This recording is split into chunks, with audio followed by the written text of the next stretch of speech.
ಕೂಡ ಪ್ರತಿಭಟನೆಯನ್ನು ಮಾಡಿದ್ವಿ.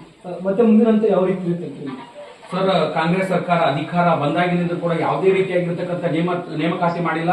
ಬರೀ ಗ್ಯಾರಂಟಿಯಲ್ಲೇ ಮುಳುಗಿದೆ. ಸಿಎಂ ಕುರ್ಚಿಗೋಸ್ಕರ ಬಡದಾಡ್ತಾ ಇದ್ದಾರೆ ಅವರು. ಇಲ್ಲಿ ನಿರುದ್ಯೋಗಿಗಳು ಹೋರಾಟ ಮಾಡಿ ಬೇಸತ್ತಿದ್ದೀವಿ.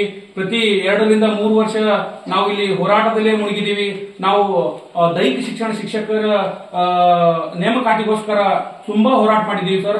ಯಾವುದೇ ನೇಮಕಾತಿ ಆಗಿಲ್ಲ. PC ಆಗಿಲ್ಲ, ಪೊಲೀಸ್ ಆಗಿಲ್ಲ, SD ಆಗಿಲ್ಲ, FD ಆಗಿಲ್ಲ, ಯಾವುದೇ ಕೂಡ ನೇಮಕಾತಿ ಆಗಿಲ್ಲ ಸರ್. ನಾವು ಸುಮಾರು ಮನವಿ ಪತ್ರಗಳನ್ನು ಸಲ್ಲಿಸಿದ್ದೀವಿ. ಯಾವುದೂ ಕೂಡ ನಮಗ ಕಾರ್ಯರೂಪಕ್ಕೆ ಬಂದಿಲ್ಲ. ಬರೀ ಆಶ್ವಾಸನೆ ಮೇಲೆ ಆಶ್ವಾಸನೆ ಆಗಿದೆ ಸರ್. ಯಾವುದೇ ರೀತಿಯಾಗಿರ್ತಕ್ಕಂತಹ ಬರೀ ಭರವಸೆ ಮೇಲೆ ಹೋಗ್ತಾ ಇದೆ.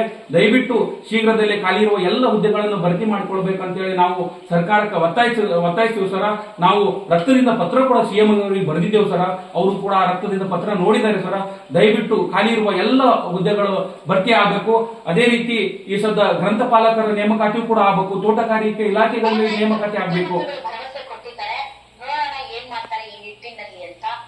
ಈಗ ಯುವಕರನ್ನ ಕೆರಳಿಸಬೇಡಿ. ಬಾಂಗ್ಲಾದೇಶ್ ನೋಡಿದೀವಿ, ನೇಪಾಳ ನೋಡಿದೀವಿ, ಹೇಗಾಗಿದೆ ಅಂತ. ಆ ತರ ಆಗೋದು ಬೇಡ.